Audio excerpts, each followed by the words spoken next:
están funcionando. Vamos a dar inicio a esta segunda jornada del día sobre la tortura y los derechos humanos en México. En esta ocasión y en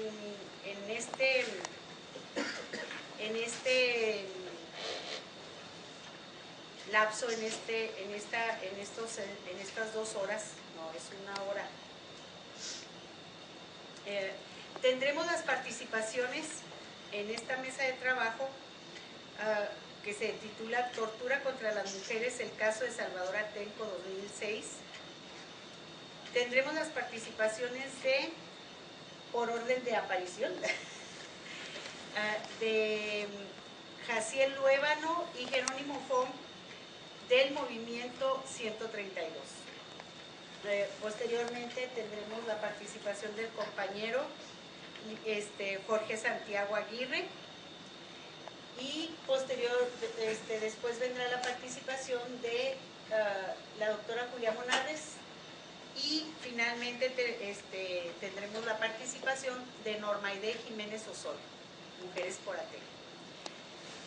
La doctora Julia Monarres viene por parte del colegio.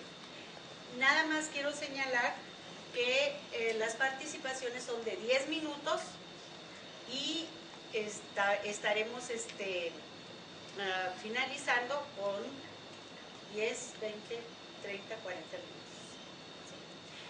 Finalizaremos con una ronda de preguntas, participaciones de quienes están aquí y nada más recordarles que hay otra mesa de trabajo simultánea en el edificio X, que es la mesa de trabajo A, que se llama Tortura y malos tratos a personas privadas de la libertad, condiciones carcelarias, estaciones migratorias y movilidad humana. Entonces, ¿ya? Bueno, ahora sí. Entonces daremos inicio con los compañeros Jerónimo Fong y Jaciel Luébano del Movimiento 132 para iniciar esta segunda jornada de trabajo.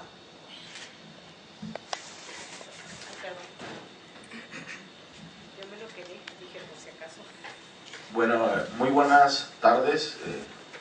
Gracias por acompañarnos en esta mesa. Tengo entendido que también la mesa tiene otro tema, ¿no?, que es la tortura como forma de represión política.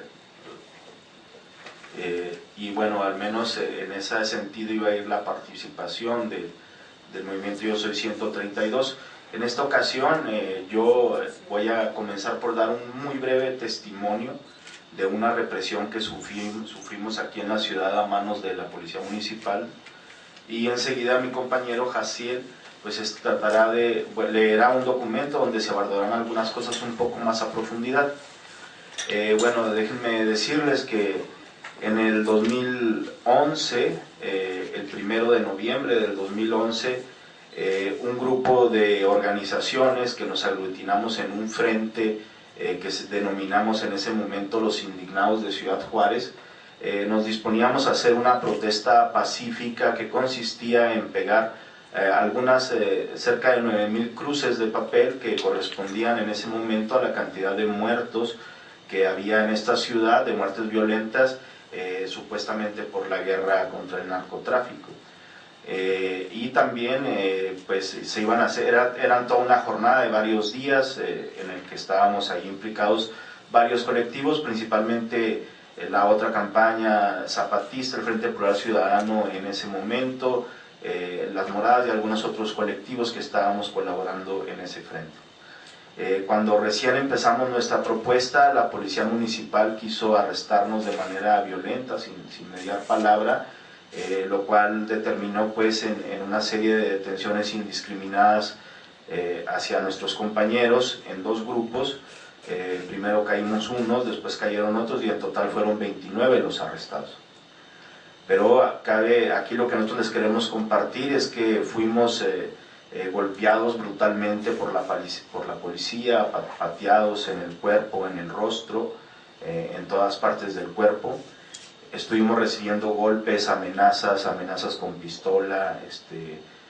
Se nos dijo muy claro que se nos iba a matar si continuábamos en las protestas. Se nos sometió a vejaciones, se nos sometió a posiciones incómodas y dolorosas por varias horas, y todo esto ocurrió tanto en las instalaciones de la Policía Municipal como en las instalaciones de la Policía Estatal. Y desde el principio quedó muy claro que la intención de los policías era amedrentar al movimiento, y nos hicieron saber que lo que estaban haciendo lo estaban haciendo precisamente por nuestro activismo político, porque nosotros habíamos sido uno de los grupos que habíamos venido denunciando la militarización tanto en Ciudad Juárez como en el país. Habíamos hecho algunas movilizaciones más o menos importantes y habíamos posicionado este tema a nivel nacional y a nivel internacional, y entonces en ese momento había gran expectación por lo que nosotros hacíamos en la ciudad, y en ese momento la Policía Municipal actuó pues torturándonos con una clara intención pues de reprimir el movimiento social, de infundirnos miedo, de infundir miedo a nuestros compañeros para que no se juntaran con nosotros, y en cierta medida hay que decirlo que tuvo cierto margen de éxito, porque a partir de esta represión pues algunos compañeros consideraron que ya no era prudente andar haciendo manifestaciones en las calles, que es mejor permitir que la policía pues mande en esta ciudad. De alguna manera se nos aisló un poco.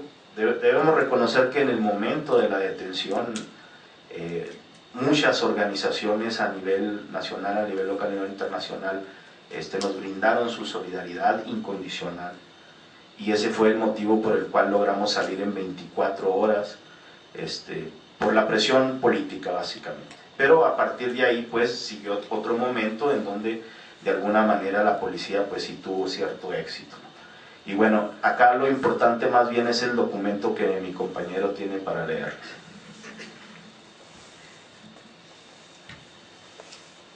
Bueno, buenas tardes. Militarización, tortura y represión política. Oficialmente la llamada guerra contra el narcotráfico tenía como objetivo el ataque a los distintos cárteles que poseen el control del trasiego de drogas hacia Estados Unidos en nuestro país. Solo 10 días después de haber tomado el poder mediante un fraude electoral, Felipe Calderón la anunció como baluarte de su mandato. Esto poco después de que comenzaran las ejecuciones, término de la narcocultura entre muchos acuñado mediáticamente, en espacios públicos y privados a cualquier hora, en ciudades de la frontera norte y en algunos estados como Michoacán a finales de 2006. Cuando las fuerzas federales arribaron a esta ciudad, los asesinatos no disminuyeron, mucho menos cesaron, más bien lo contrario. Se incrementaron no solo en número, sino en crueldad.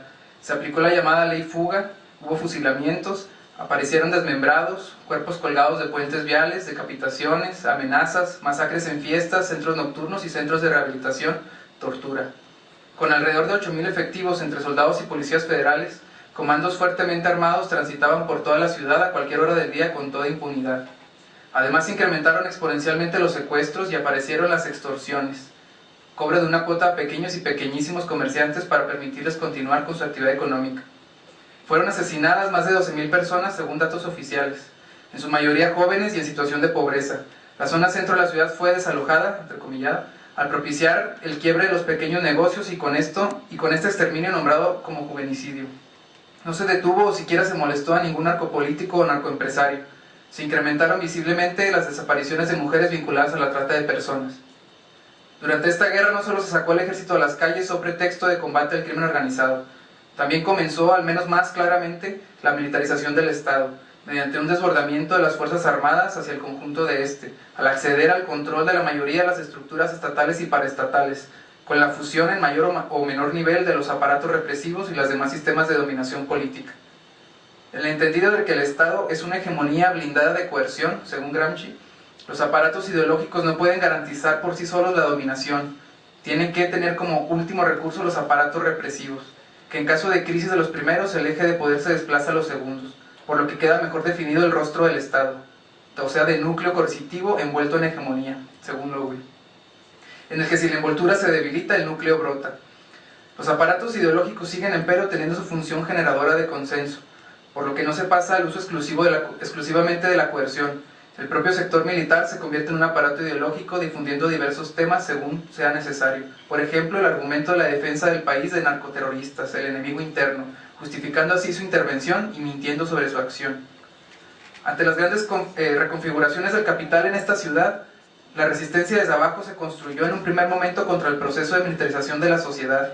Desde esta frontera se exigió y se exige un alto a este. Se denuncian sus consecuencias y sus usos políticos. La ética política de las luchas populares consiste en poner el cuerpo. Aquí, con esta ética, los cuerpos no solo son ponderados como receptáculos de disciplina, son territorio de resistencia a la misma. No son solo cuerpos escritos, son el lugar de acción y poder que posibilitan el control de las relaciones sociales en las que están inmersos. En la lucha social, mediante una praxis cultural, se transforman generando una nueva sociabilidad, en decidir qué y cómo hacer con ellos, no solos ni en el de otros u otras, sino colectivamente y horizontalmente. Es el retomar, adueñarse del cuerpo.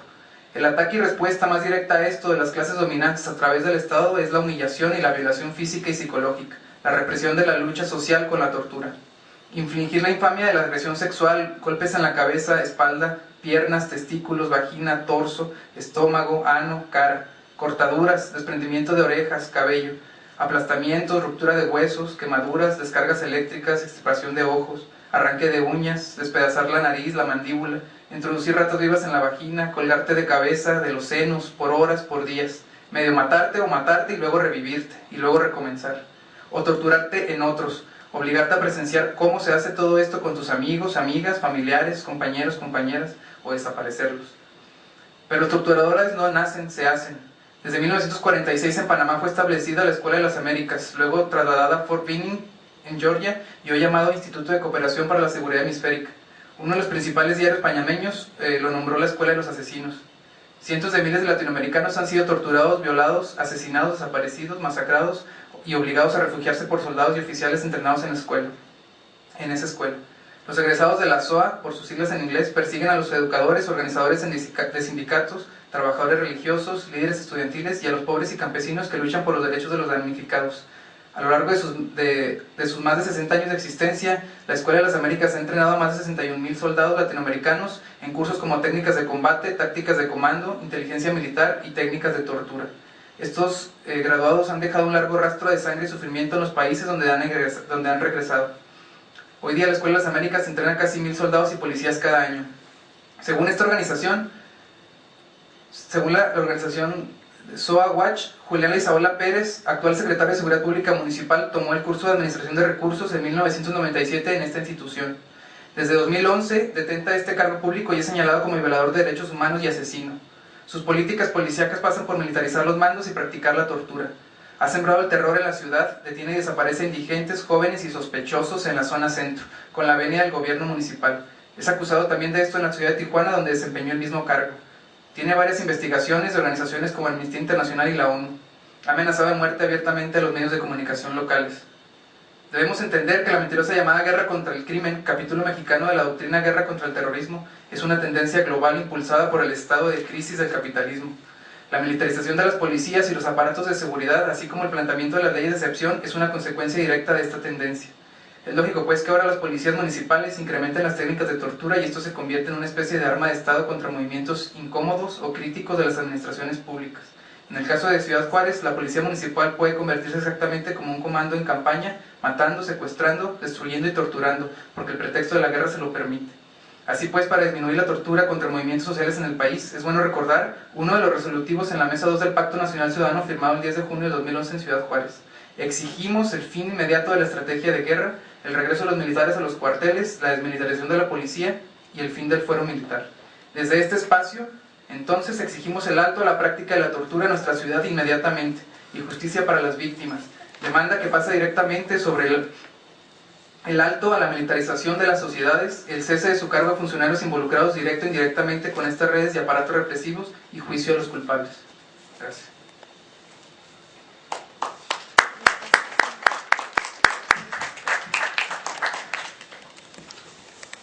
Le damos las gracias a Jerónimo y a Casiel y enseguida tenemos la participación del licenciado Jorge Santiago Aguirre.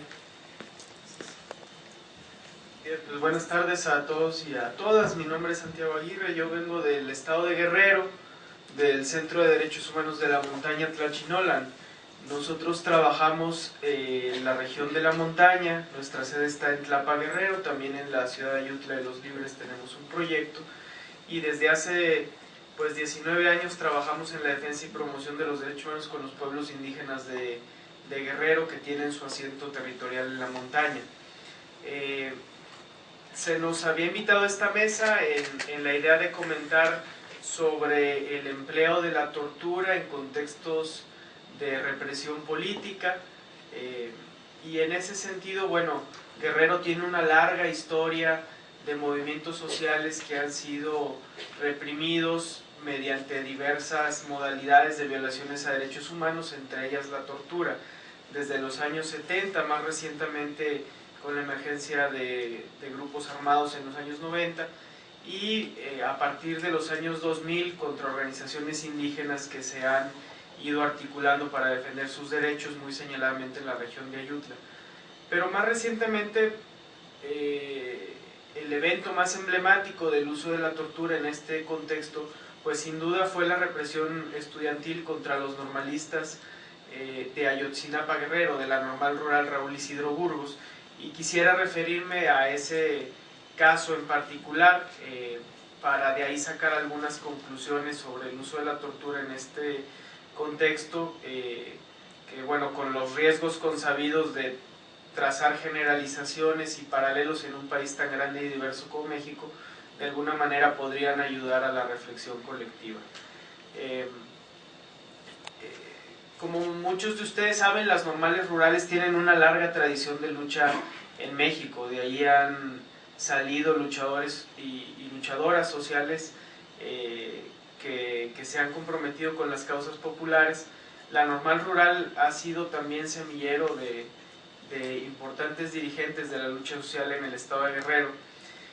Lamentablemente desde hace una década al menos ha habido una política muy abierta de ir ahogando poco a poco a las normales rurales bajo la idea de que ese modelo de formación de docentes es un modelo rebasado que habría ahora que tendría que ser sustituido mediante la formación en licenciaturas de la mayoría de los docentes a través de un modelo estandarizado que no reconozca las diferencias que hay en nuestro país entre lo urbano y lo rural, entre lo mestizo, criollo y lo indígena, por ejemplo. Frente a esas políticas, la Normal Rural Raúl Isidro Burgos de Ayotzinapa Guerrero se ha mantenido siempre en una línea de protesta. Año con año también han tenido que movilizarse para buscar que haya recursos y que puedan continuar con sus labores, y ese fue el caso el pasado 12 de diciembre de 2011. En esa fecha alrededor de 300 estudiantes realizaron una movilización en la ciudad de Chilpancingo Guerrero, bloqueando la autopista del Sol. Fue una movilización bastante nutrida, y en respuesta fueron enviados distintos cuerpos policiales al lugar donde se realizaba la protesta. Ustedes saben que Guerrero, como Chihuahua, es de los estados que mantienen un mayor índice de homicidios actualmente. Entonces teníamos en el estado la presencia de elementos del operativo Guerrero Seguro, conformado por Policía Federal y el Ejército, quienes fueron los primeros que se desplazaron a intentar contener la movilización de los estudiantes de Ayotzinapa. Estos cuerpos que se desplazan por todo el país en este esquema de la llamada guerra contra el narcotráfico, obviamente que no están familiarizados ni formados para realizar alguna labor en el marco de movilizaciones ciudadanas, y su presencia ese día 12 de diciembre desencadenó una serie de hechos de violencia que culminaron con la muerte de 3 personas, 2 de ellas estudiantes, y que se agudizó cuando acudieron al lugar de los hechos, sobre todo elementos de la policía ministerial del estado de Guerrero portando armas largas, quienes indiscriminadamente abrieron fuego en contra de los estudiantes. Quisiera recalcar que, de acuerdo con la CNDH, en el lugar de los hechos intervinieron 239 servidores públicos de distintas corporaciones, 91 de ellos armados, y que se hizo uso de alrededor de 50 armas de fuego, de acuerdo con lo que arrojan las periciales. Del lado de los estudiantes seguramente no se pudo comprobar ni existió ningún tipo de agresión armada. En el marco de esos hechos fueron detenidas 42 personas, todos del lado de los estudiantes, y 24 de ellos presentaron lesiones. Cuando esto ocurrió, lo sucedido en Ayotzinapa tuvo una gran repercusión en los medios nacionales, seguramente algunos de ustedes lo pudieron ver en las noticias, y generó también una movilización bastante importante en el estado de Guerrero. Sin embargo, en un primer momento, ese mismo día, el 12 de diciembre, la Procuraduría General de Justicia del estado de Guerrero intentó desvirtuar los hechos para fabricar una versión que encubriera las graves violaciones a derechos humanos que se habían perpetrado. Y ese es el caso al que quisiera referirme, pues es ilustrativo de cómo se utiliza la tortura en estos contextos. Uno de los compañeros que fue detenido, Gerardo Torres Pérez, un normalista de 19 años, fue separado del grupo de compañeros detenidos ya en los separos de la Procuraduría, cuando uno de los ministeriales le encontró un casquillo en una de las bolsas de su pantalón. Lo que Gerardo refirió después a quienes pudimos tomar el testimonio de la tortura fue que al haber sido objeto de esta agresión armada por parte de las policías, él levantó este casquillo pensando que podía ser una prueba para después señalar a los policías que los habían agredido. Sin embargo, el hecho de que los ministeriales lo encontraran en posesión de ese indicio se tradujo en que lo separaran del grupo y lo intentaran incriminar en los hechos. Ahí es muy importante ver cómo normalmente los policías ministeriales, los agentes del Ministerio Público, en unas cuantas horas tienen claridad de cómo pueden fabricar una versión alterna de los hechos que se están investigando y construir una narrativa que después difícilmente se puede destruir ya en proceso. En el caso de Gerardo, los ministeriales intentaron acusarlo de que él había disparado en contra de la policía y que el casquillo que portaba estaba relacionado con el arma que había disparado. Para este fin lo sacaron de los separos, fue torturado, como lo refirió en el testimonio en video que se presentó en la mañana. Se le trató de incriminar de manera que él disparara un arma de fuego y aparecieran en las pruebas químicas que había manipulado armas, y con ello desvirtuar lo que había ocurrido. En ese caso en particular, la presencia e intervención pronta de los organismos de derechos humanos, aunado a la movilización de los estudiantes, evitó que esa versión terminara de configurarse. Al presentarnos en los separos de la policía ministerial, prácticamente en el momento en que se empezaba ya a confeccionar esa versión, se logró contrapesar lo que había ocurrido, denunciar públicamente la tortura, y eso evitó que Gerardo se nos quedara dentro de la cárcel como los testimonios que se presentaron hoy en la mañana, ¿no? Sin embargo, y pese a que la CNDH en su momento emitió una recomendación donde se acreditó la tortura, siendo esta la primera recomendación por violaciones graves que la CNDH emite después de las reformas en la materia, los hechos permanecen en la impunidad. Y yo creo que ese es uno de los factores comunes que tiene el uso de la tortura en contextos de represión política, que normalmente permanecen en la impunidad, si bien tiene otra cara esta moneda, que son los eventos que mayor solidaridad y movilización concitan, ¿verdad?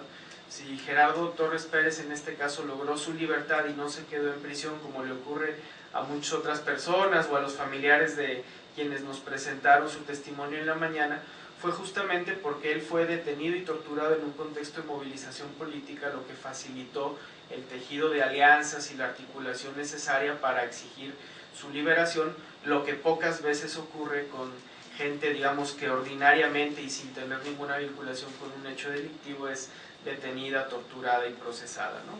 Finalmente, la otra conclusión, y con eso termino, es que en estos casos, cuando la tortura se utiliza como parte de un mecanismo de represión política, siempre es muy notorio que los movimientos o las organizaciones sociales terminan desviando sus energías y de una agenda centrada en la justicia social, en la reivindicación del derecho a la educación, como en el caso de las normales rurales, toda la agenda de demandas termina cambiando hacia la exigencia de la libertad de los compañeros, del cese de la represión, de la justicia por los abusos, y parecería que en eso terminan entregándose prácticamente las energías de los movimientos sociales, ¿no? O al menos ese ha sido el aprendizaje nuestro en Guerrero. Y bueno, es poco lo que se puede compartir en 10 minutos, pero me ajusté al tiempo y aquí termino. Gracias. Le agradecemos al licenciado Santiago que haya sido tan puntual con el tiempo y pasamos a darle la palabra a la doctora Julia Monarres. Buenas tardes. Agradezco a las instituciones organizadoras de la realización de este foro. Me parece que este foro es un evento muy significativo no solamente para la nación, porque empieza en Ciudad Juárez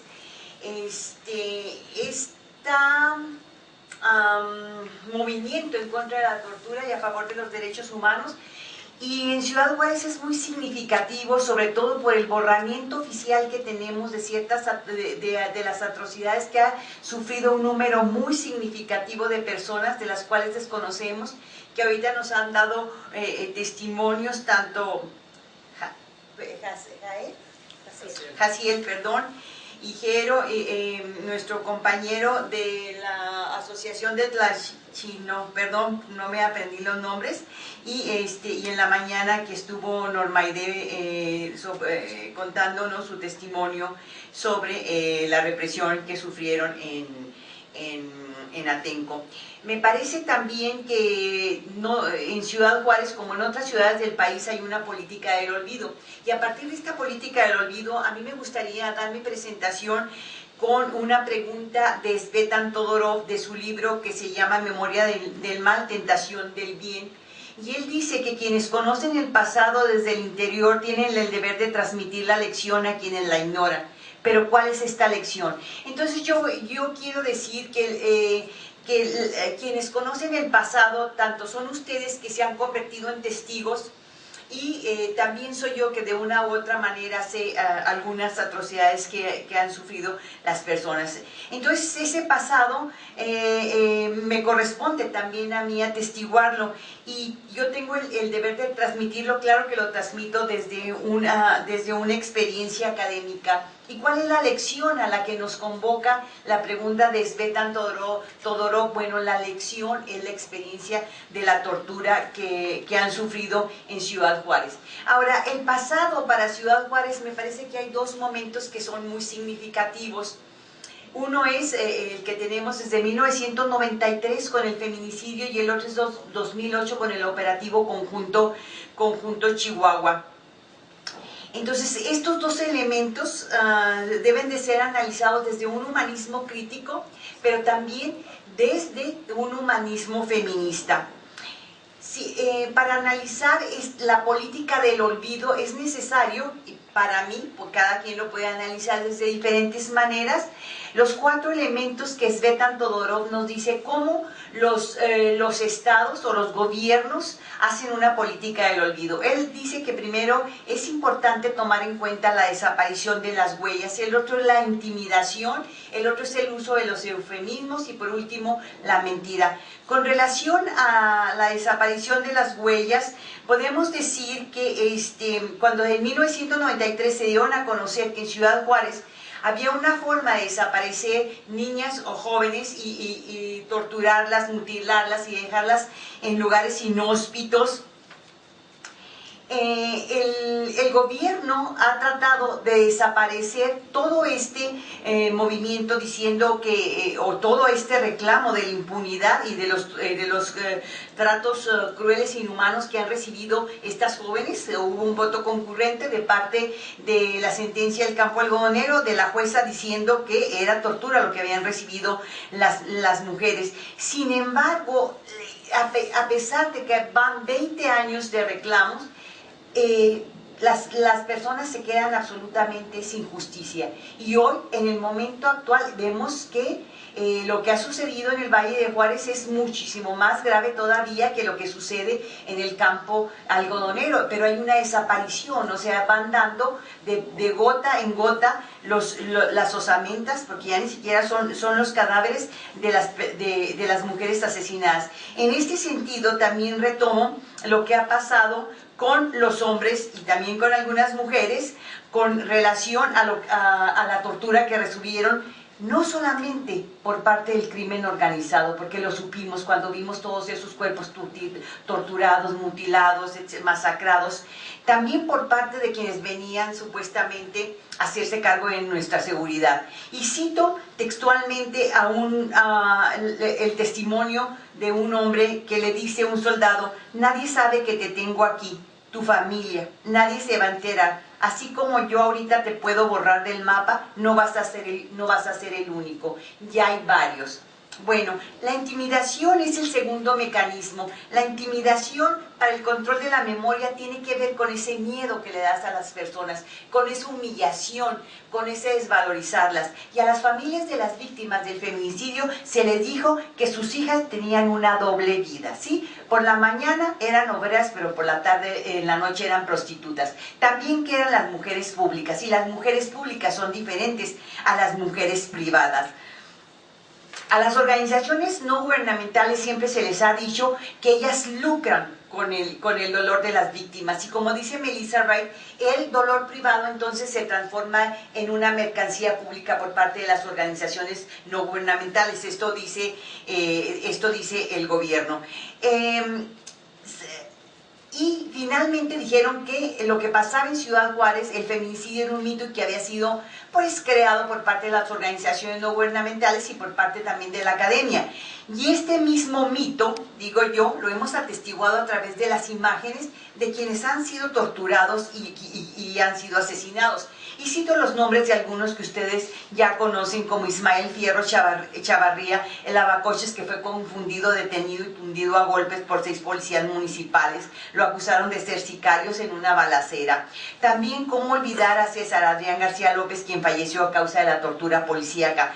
Al mismo tiempo, a Juan Carlos Chavira, de 28 años, a Dante Castillo, de 25, a Raúl Navarro, de 29, y a Félix Vizcarra, de 22, quienes de acuerdo a lo que nosotros leímos y a lo que nosotros habíamos sabido a través de las imágenes, pues fueron torturados, ¿no? Sin embargo, todas estas torturas de una u otra forma y todas estas imágenes que nos llaman a gran parte de la sociedad a la piedad y sobre todo los periodistas de conciencia, ¿no? Yo creo que no todos ni todas las periodistas en Ciudad Juárez podemos llamar periodistas de conciencia. Sin embargo, esta piedad se diluye con el miedo, con las siguientes declaraciones. Por ejemplo, Leizaola mencionó hace poco que los medios de comunicación el 4 de marzo van minando a la corporación, que siempre están diciendo que la corporación esto y que la corporación esto otro, entonces que hace un reality show.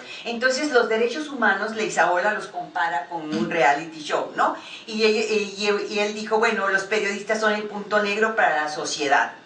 Entonces, nuestra piedad por el torturado se diluye, ¿no?, frente a esta serie de amenazas. Sin embargo, debo reconocer que no toda la sociedad siente esa piedad ni tampoco ese deseo de justicia, porque, cito a Todorov, el relato de una matanza puede suscitar la compasión, pero también el goce del sádico o el mirón. Esas pulsiones no son ajenas a la naturaleza humana. El tercero son los eufemismos, cuando las palabras se convierten en tapujos y yo uso una palabra diferente para decir hasta cierto punto una mentira. Y esto abunda por parte de los grupos hegemónicos y por parte del gobierno. Así se nos conmina a no manchar la imagen de la ciudad, a hablar bien de Ciudad Juárez, y como decía hoy en la mañana Carlos Beristain, el bien supremo en muchas naciones y el bien supremo para Ciudad Juárez es la imagen de la ciudad. Entonces, cuando dicen, fíjense que ustedes están hablando mal de la ciudad, entonces ya no va a venir la inversión extranjera, y además si no viene la inversión se van a quedar sin empleo muchos obreros y muchas obreras, la compasión se diluye, ¿no? Entonces esto fue analizado ya por Hannah Arendt cuando estuvo sobre la banalidad del mal de Eichmann. Entonces, quiero hablar sobre otro, porque bueno, se va muy rápido el tiempo. La mentira es otro procedimiento para que las poblaciones pierdan la memoria de la injusticia, ¿no? ¿Qué explicación se puede adelantar sobre esta paz ficticia que vivimos y sobre quienes esparcen la mentira de la humillación de las víctimas, la desmemoria y la sordera del Estado, y donde se justifica de una forma u otra la violencia que vivimos retrospectivamente? En septiembre del 2011, el periódico La Jornada le preguntó al alcalde Héctor Murguía qué opinaba sobre cuáles eran sus comentarios acerca de que Leizaola era responsable de la tortura que habían sufrido los 4 jóvenes que les dije anteriormente y que finalmente fueron asesinados y sus cuerpos fueron dejados en el desierto. Entonces él dijo que no le interesaban esos y que no era de su interés. Pero además él dijo, créanme, lo cito textualmente, que no tengo ninguna denuncia contra él, contra Leizaola, sobre derechos humanos. Y si en el pasado se tomó una Pepsi en un lugar equivocado, de eso yo no tengo conocimientos. Entonces, cuando se reclama la tortura, cuando se reclama la agresión y la vulneración de los derechos humanos, siempre se salen con una banalización del mal, como el reality show o como la Pepsi-Cola. Termino con una cita de Todorov que dice que la persecución del bien, porque todo mundo tenemos derecho a tener a seleccionar la memoria y a terminar los duelos, pero la persecución del bien, en la propia medida en que olvida a los individuos que deben ser sus beneficiarios, se confunde con la práctica del mal. Los sufrimientos de los hombres, yo digo también los de las mujeres, incluso proceden más a menudo de la persecución del bien que de la persecución del mal. Gracias.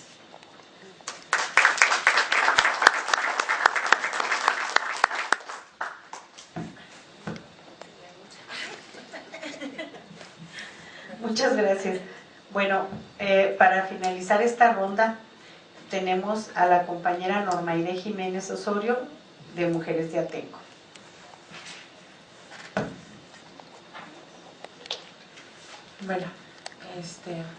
Bueno, buenas tardes otra vez.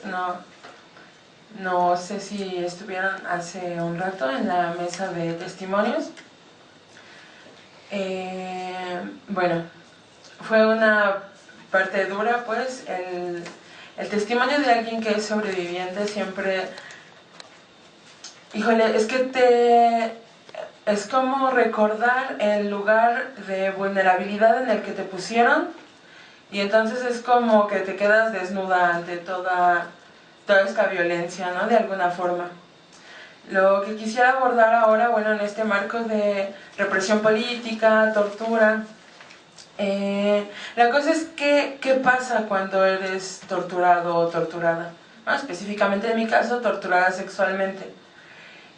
Cuando entramos al penal, después de varias horas de tortura, nos miramos las unas a las otras, ¿no? Nos apartaron de los hombres, y yo creo que sin que jamás nos hubiéramos visto, porque la mayoría jamás nos habíamos visto, y sin que tuviéramos una conciencia exacta de qué es lo que nos había ocurrido, fue mirarnos y decir, es que a mí me violaron, y oí que violaron a las demás, y porque todo eso ocurrió mientras todas teníamos el rostro cubierto y no sabíamos qué sucedía.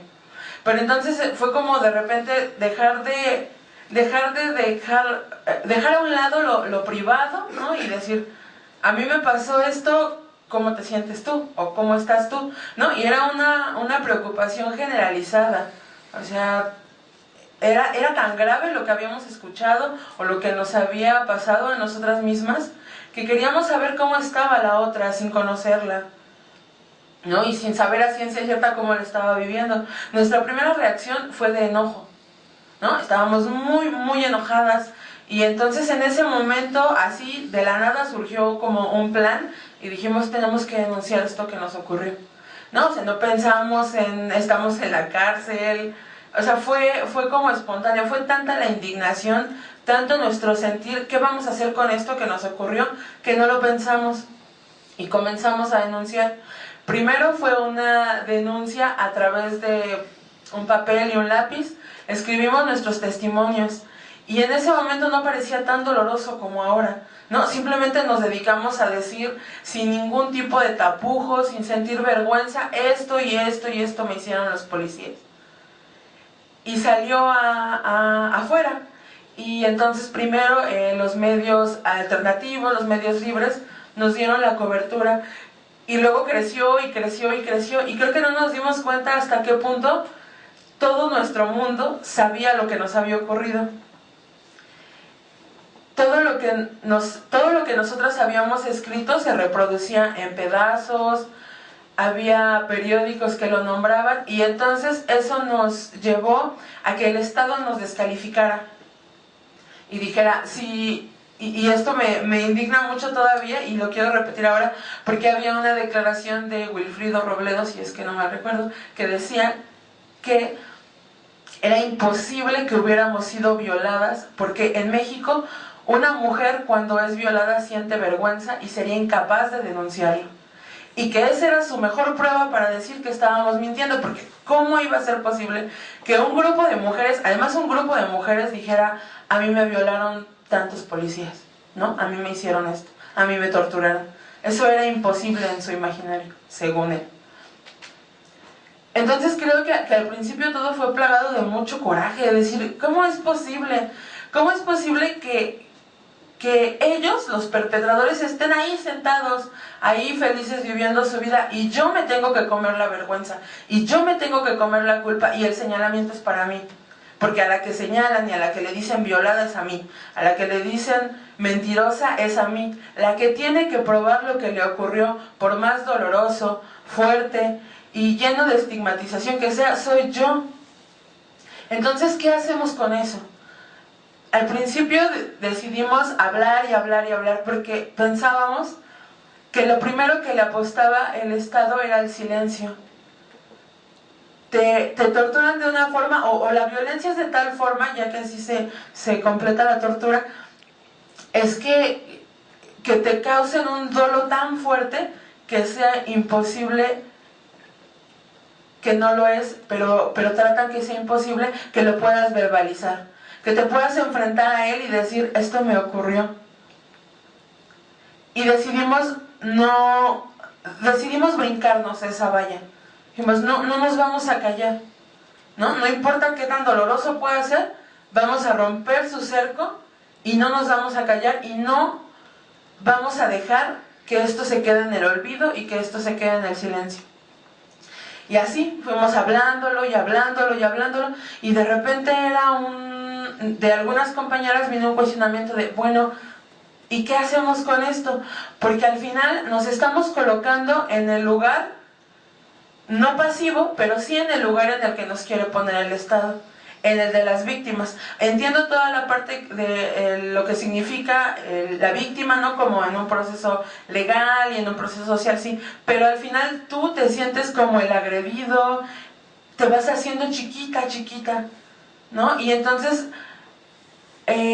das como cabida a que la gente tenga, o los compañeros, o la red solidaria, o la sociedad, te tenga que cobijar y te tenga que arropar, y eso no está mal, al contrario, es una necesidad y se siente muy bien. Pero nosotros pensamos, si nosotros antes participábamos políticamente y teníamos una lucha, ¿por qué ahora nos tenemos que abocar a ser las víctimas? Y a pararme enfrente y decir, híjole, pues a mí me torturaron y me pasó esto y esto. Bueno, ¿qué hacemos con eso? Entonces empezamos a buscar información y nos dimos cuenta que era poquita, porque toda está escondida y que era muy difícil encontrarla, y nos topamos con autores maravillosos como Carlos Beristain, por cierto, ay, ya me comí el tiempo, y nos encontramos con un libro que se llama Afirmación y Resistencia, y empezamos a teorizar acerca de lo que nos ocurría, y nos dimos cuenta que todo está perfectamente planeado, y que alguien ya lo teorizó, y que alguien dijo, sí es cierto, ahí estamos, en ese punto estamos, porque al leer acerca de las finalidades de la represión política nos dimos cuenta que gran parte de ellas estábamos ahí como si hubieran sido requisitos. Permitieron que la gente en los medios de comunicación viera cómo nos golpeaban, que supieran lo que nos habían hecho, y era un ejemplo. ¿no? Era un acto para decir, miren lo que le pasa a la gente que no se calla, a la gente que lucha, miren, esto es lo que sucede. Porque si ellos quieren no lo pasan, y quisieron que sucediera y pasó en la televisión. Creo que lo que apostaban era que nos diera mucho miedo salir de casa, y nos daba mucho miedo salir de casa también. Y después fuimos encontrando formas, fuimos encontrando que no solo venir y dar el testimonio es importante, sino qué hago y cómo construyo mi entorno a través de lo que me ocurrió. Y nosotros lo que tratamos es de ya no solo ir a los espacios y hablar de lo que nos pasó, sino también ir y poner sobre la mesa cómo es que vamos a cobijar a alguien cuando es sobreviviente de tortura. No ponerlo en el lugar de la víctima. Creemos que es importante, cuando estás en prisión, todo es para ti, todo tienes la razón, y no es así. A nosotros nos hicieron un cerco mediático, no sabíamos lo que estaba ocurriendo. Siempre es importante tener la información, siempre es importante vernos como lo que somos, como compañeros y compañeras. No dejarnos a un lado, no decir pobrecito o no decir qué valiente, porque cualquiera de nosotras y de nosotros podía estar en este lugar.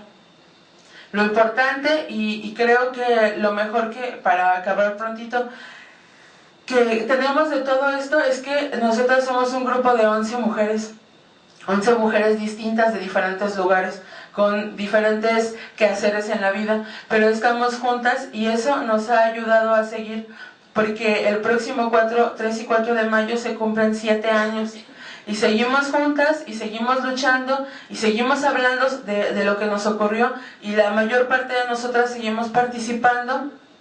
Seguimos yendo a los espacios, y es una lucha de día con día que sería imposible si estuviéramos solas. Tenemos que agradecer a muchas organizaciones solidarias, a muchas compañeras y muchos compañeros que están de cerca y que nos dan el lugar justo que queremos. El lugar de quien se defiende activamente, no de quien está esperando nada de absolutamente nadie. Mi lugar es el lugar de una sobreviviente que repara día con día lo que alguien destruyó, pero que no les va a dar ese gusto.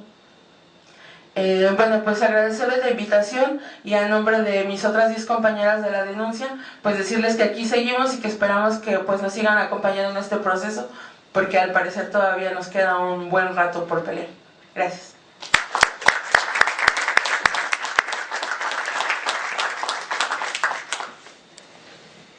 Muchas gracias a la compañera Norma. Y bueno, haciendo un poco de revisión, lo que se ha presentado en esta mesa ha sido tanto la tortura política como la tortura social, y sobre todo esto último que acabamos de escuchar con la compañera, con la doctora Julia Monarres y con la compañera Norma, que hablan sobre tortura hacia las mujeres. Nos gustaría mucho que se abriera, no nos gustaría, vamos a abrir la ronda de participaciones por parte del auditorio, y bueno, cualquier duda, participación, pregunta, reclamo o lo que sea, aquí estamos.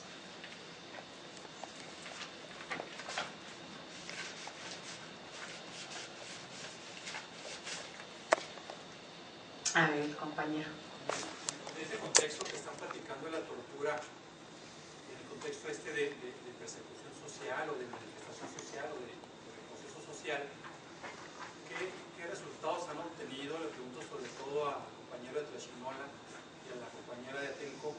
¿Qué resultado ha tenido la participación jurisdiccional en el asunto? Es decir, entiendo que ha habido denuncias, que ha habido procesos jurisdiccionales. ¿Cuál ha sido el resultado? ¿Hay eficacia? ¿Cuál es su perspectiva en ese punto? Bueno, le damos la palabra al compañero Santiago y luego a la compañera Norma. Bueno, pues esa es una pregunta muy importante, ya no me dio tiempo de desarrollarla. En los hechos de Ayotzinapa en particular, nosotros tratamos de entender la justicia en varios niveles donde se han presentado acciones. Un primer nivel sería el de la sanción política contra los responsables, ¿no? Ahí la movilización posterior a los hechos provocó la salida del procurador y del secretario de Seguridad Pública. Nosotros estamos acostumbrados a que ese no sea un mecanismo de sanción, pero también a que los funcionarios sigan en su cargo pase lo que pase, y entonces el hecho de que se haya logrado mover esa estructura es un componente de justicia para nosotros. En un segundo nivel ubicamos lo que ha hecho la CNDH. Después de los hechos del 12 de diciembre emitió una recomendación por violaciones graves, que es la primera que se emite de ese tipo. Ahora, hay otros dos procedimientos importantes. Uno es un juicio político que está iniciado contra el ex procurador de justicia en el estado de Guerrero, lo está instruyendo el Congreso del Estado y estamos todavía ahí. Y el otro es el ámbito de la justicia penal. Y ese es el más relevante y es en el que nunca vemos avances en México, ¿verdad? En este caso específico, en cuanto a la tortura, hubieron dos procesos paralelos. Uno, ante la Procuraduría General de la República, porque varios estudiantes fueron torturados por los policías federales que los detuvieron. Y otro, el más importante, se inició en el Fuero Común por parte del Ministerio Público de la Procuraduría General de Justicia del Estado de Guerrero por la tortura en contra del compañero al que quisieron incriminar. En el caso federal se practicaron las valoraciones médicas y psicológicas sobre la base del Protocolo de Estambul y las averiguaciones se han atorado en lo concerniente a establecer la identidad de los responsables. Como muchas veces ha ocurrido aquí en Juárez, me imagino, pues obviamente los federales hacen sus operativos con uniformes y con el rostro encubierto, de manera que ni siquiera aparece ya el nombre en las casacas como antes se acostumbraba, y entonces se vuelve muy difícil precisar en lo individual quién fue el responsable, lo que es un requisito para que las averiguaciones previas se puedan consignar. Entonces ahí no ha habido avance. En el ámbito del fuero común ha sido todavía más difícil. En Guerrero, como se comentaba en la mañana, no está tipificado en el Código Penal el delito de tortura. Aparece en la ley que crea al Ombudsman Estatal, a la Comisión de Defensa de los Derechos Humanos del Estado de Guerrero, pero no en el Código Penal, y aunque el Ministerio Público podría integrar averiguaciones previas bajo el delito previsto en la ley de la CODEUM, porque el hecho de que sea una ley especial no quiere decir que no se aplique, en la práctica hay mucha renuencia. De todas maneras se inició una averiguación previa y ahí nos pasó algo que seguramente ocurre mucho aquí y que debe ser también motivo de reflexión, que es que al haber presentado la denuncia comenzaron a suscitarse hechos de amenaza y de intimidación en contra del compañero Gerardo en lo particular y en contra del equipo de abogados que lo estuvimos acompañando, al punto de que uno de nuestros compañeros de Tlachinolan, compañero Vidulfo, pues recibió una amenaza de muerte y tuvo que salir del estado temporalmente. Eso impidió que las averiguaciones por tortura hayan avanzado. Y se presenta ahí otra condición que es muy común en estos casos y que se planteó también en la mañana, que es que a pesar de que hay un dictamen de médicos de un organismo público de derechos humanos, en este caso de la CNDH, que concluye que hay tortura, para el Ministerio Público esos dictámenes no hacen prueba plena necesariamente. Entonces, la práctica de la Procuraduría de Justicia de Guerrero es que aun cuando los médicos de la Comisión Estatal concluyan que hay tortura, ellos deben a su vez realizar sus propios dictámenes, obviamente con peritos que carecen de independencia y de imparcialidad. Entonces, como en muchos de estos casos, el resultado pues es bastante ambivalente y más bien marca hacia la impunidad, en la medida en que si bien hay sanciones de distinta índole, cuando se trata de sanciones estrictamente penales, que son las que al final pueden significar un elemento disuasivo para que en el futuro no se presenten estos hechos y no se repitan, pues lo que encontramos es que no hay sanción de ningún tipo. Gracias. Bueno, nuestro caso Híjole, es que tenemos como 7 años casi de estar denuncia tras denuncia, entonces, híjole, fue ante la Estatal de Derechos Humanos, la Nacional de Derechos Humanos.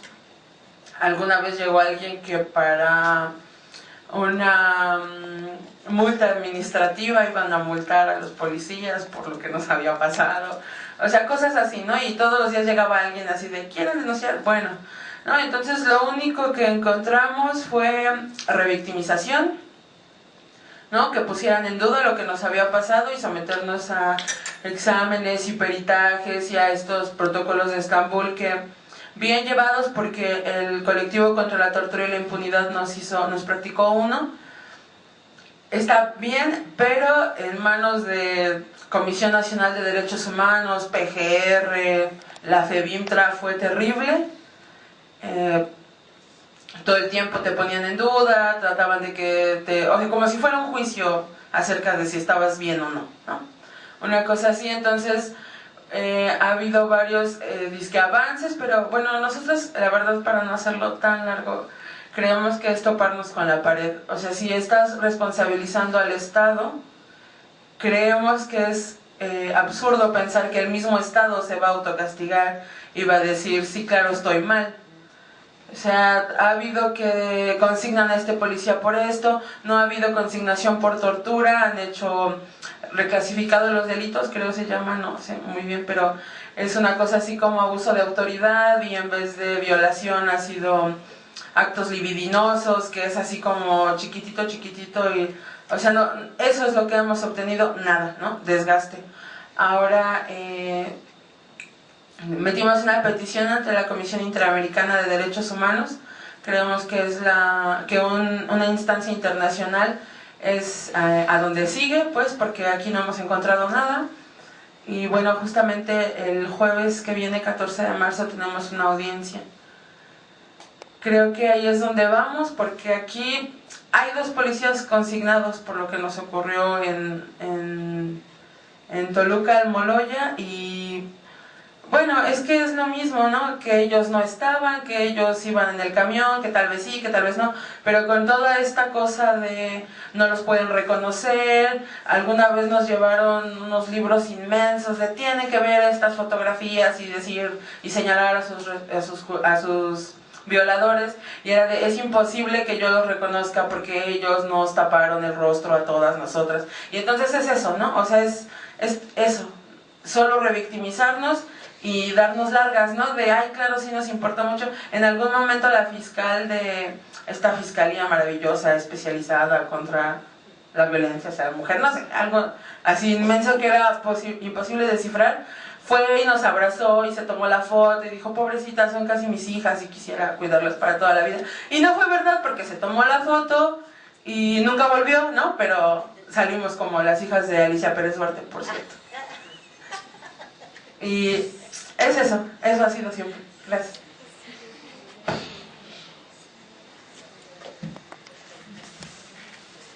¿Alguna pregunta y intervención más? La compañera y luego ella. Mi pregunta es para la doctora Julia Monarres. Ella hablaba de como 2 momentos refiriéndose a la violencia en Ciudad Juárez, ¿no?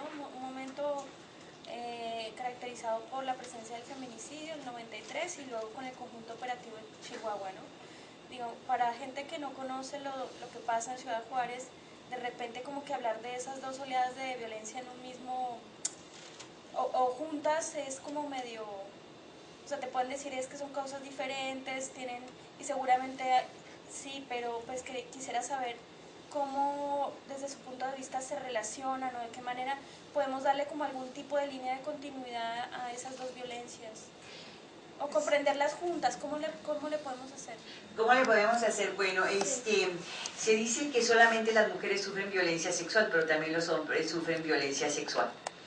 Entonces, o sea, lo vimos en los cuerpos de los hombres asesinados las cavidades corporales de sus cuerpos presentaban violencia y pensaban introducción de objetos en los orificios corporales. Al mismo tiempo sus cuerpos fueron dejados abandonados, ya sea con los calzones hacia abajo o los testículos cercenados metidos en la boca, toda una serie de cosas, o los hombres también vestidos como mujeres. Hay una violencia sexual también en los cuerpos. Ahora, si no hubiese habido esta violencia sexual, también viene lo mismo la culpabilización de la víctima. Si ustedes porque son prostitutas en la noche, ustedes porque son malandros y porque no llevan una vida de acuerdo a una normatividad masculina que deben de ser proveedores, hombres dedicados y cosas por el estilo, ¿no? Entonces ahí se relacionan esos dos momentos.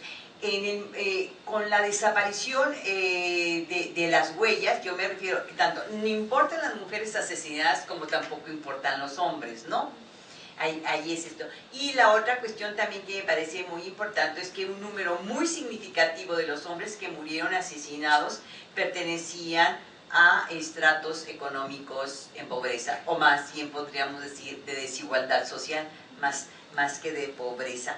Entonces ahí sí hay un borramiento de las huellas de ambos, de las mujeres asesinadas y de los hombres asesinados, tanto que empieza en 1993 y en el 2008, no porque antes no hubiesen sido asesinados los hombres, estaba presente, y siempre el asesinato de hombres ha sido mayor que el asesinato de mujeres. Uno no puede decir que, ay no, mira, mueren más mujeres que los hombres, ¿no? Si unas son asesinadas por lo que son, los otros son asesinados por lo que hacen, ¿sí? No sé si me puedo abarcar más o ahí me quedo, ¿no? Gracias. No sé si me expliqué también. Sí. La compañera. Yo nada más algo para abonar a lo que la doctora Monarres acaba de comentar. Yo creo que no hay una ruptura entre los asesinatos de hombres y de mujeres, porque finalmente los dos tipos de asesinatos son asesinatos de género. Acuérdense que el género lo que tiene es una relación de poder, lo que se establece es una relación de poder. Y si bien las mujeres somos asesinadas o son asesinadas porque los hombres ejercen un poder sobre ellas, también los hombres sobre otros hombres ejercen poder sobre estos que asesinan, ¿no? Y como dice la doctora Monarres, aquí la diferencia no es el sexo, aquí la diferencia es la clase social. Igual muchas mujeres tenemos un ejercicio de poder sobre otras mujeres, y eso también es violencia de género. Entonces, por eso no hay una ruptura como tal, o no hay algo que los separe. Las dos son violencias de género. Bueno, y la compañera. Bueno, pues primeramente agradeciendo a todos los ponentes el que estén aquí presentes compartiendo su experiencia, tanto de vivir directamente esta represión, esta tortura, y creo que la participación de la maestra Julia nos permite entender lo que hay, sobre todo en el fondo, ¿no? Y pues lo que veo es un control social que está siempre presente. Mi pregunta va más bien para los chicos, los jóvenes del movimiento. Yo entiendo que sobre todo en estados del sur de la República existe más movimiento social, y que una de las razones que ahorita también las mencionaron, una de las razones que busca esta represión es precisamente el evitar, o sea, hacer que la gente se regrese a su casa y diga no, porque me puede pasar esto, y que realmente esto es lo que está pasando. Ciudad Juárez es una ciudad que eso provocó tanta violencia y la represión directa. ¿Ustedes ven o avisoran alguna posibilidad para trabajar esto? Porque también está la parte que la mencionaba la maestra Julia, en donde está la aceptación de la comunidad, ¿no? En donde termina poniéndose la persona que está protestando termina poniéndose como la mala del cuento. ¿Ustedes han pensado, incluso dentro de lo del movimiento, en algo que pueda como combatir esta parte? Digo, y las experiencias de Tlachi y también de Atenco nos hablan de muchas cosas, pero ¿ustedes han visto algo? Bueno, la respuesta que yo voy a dar tiene que ver también con la pregunta anterior, que explicaría un poco lo cual es el contexto de la desigualdad de poderes que existe entre las cúpulas empresariales de la frontera y los trabajadores en esta ciudad. Es una relación muy desigual. Nos enfrentamos aquí a grandes consorcios transnacionales que tienen pactados grandes negocios en donde están implicados una clase dominante que desde finales del siglo XIX es una clase binacional y que se comportan como los lugartenientes de un capitalismo que cada vez necesita ser más agresivo para poder extraer el plusvalor de la gente. Y en ese sentido, la frontera misma se ha configurado como un laboratorio en el que se trata de mantener una sociedad sin vínculos, sin nexos, una sociedad pasiva, una sociedad totalmente volátil. Ese fenómeno que tú señalas en relación de que aquí en la frontera las movilizaciones sociales son menores que en el sur, tiene también que ver con esta historia de que somos una ciudad de trabajadores migrantes. Yo lo viví, por ejemplo, en comparación en el fenómeno del feminicidio en Chihuahua y el fenómeno del feminicidio en Ciudad Juárez. Yo estaba aquí cuando empezaron se empezó a ver que había cadáveres en el desierto, en el 93, pero la violencia hacia la mujer no era un fenómeno nuevo. Ciudad Juárez era una de las ciudades más violentas contra la mujer, y esto se agravó después del 65 con la llegada de la maquiladora. Lo que era nuevo es que empezaran a aparecer los cadáveres en el desierto, pero todos los que vivimos aquí sabíamos perfectamente que en Ciudad Juárez se perdían cientos de mujeres al año y se siguen perdiendo. Y esto tenía que ver con las trabajadoras que eran un sector totalmente vulnerable, muchas de ellas migrantes que no tenían relaciones familiares, que no tenían arraigo en un barrio, que probablemente tengan algunos años en la ciudad. Y entonces ese fue el motivo por el cual en Ciudad Juárez la protesta contra el feminicidio tardó muchísimo más en organizarse. Cuando yo regreso a Chihuahua, yo soy de allá, y se pierden 7 mujeres en el periodo de Patricio Martínez, la respuesta fue más rápida.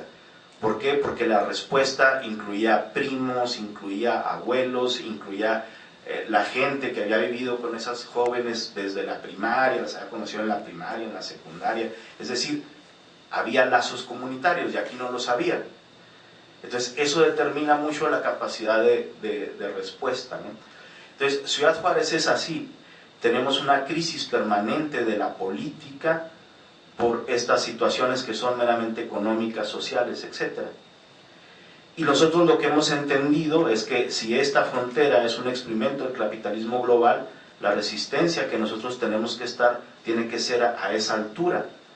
Por eso para nosotros es fundamental las relaciones de solidaridad que hay con otros movimientos, el manejo de las redes sociales, el poder tener esta comunicación constante y estas redes de solidaridad nacionales, incluso globales. En este preciso momento, miembros del Comité de Madres con Hijas y Familiares con Hijas Desaparecidas están haciendo política en la Ciudad de México gracias a que un grupo de organizaciones de aquí las apoyamos para que fueran. Es importante para nosotros que vayan allá a la capital a expresarse.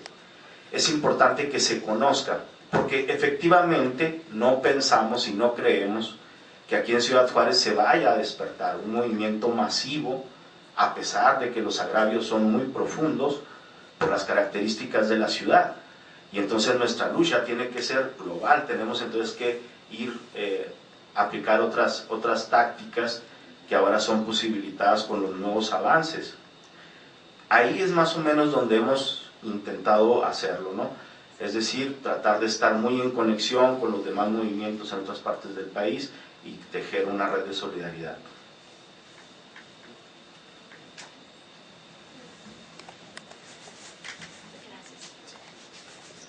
Bueno, pues no podríamos ser más puntuales, son las 5 de la tarde y iniciamos un receso de media hora para finalmente terminar con las siguientes 2 mesas que serán la mesa de trabajo C, aquí en esta misma sala, dentro de media hora a las 17:30 horas, y esta mesa trabajará investigación de los hechos de tortura y la lucha contra la impunidad, fallas estructurales que perpetúan la impunidad, protocolo de Estambul, con la psicóloga Angélica Patricia Cruz Ramos y la licenciada Diana Morales.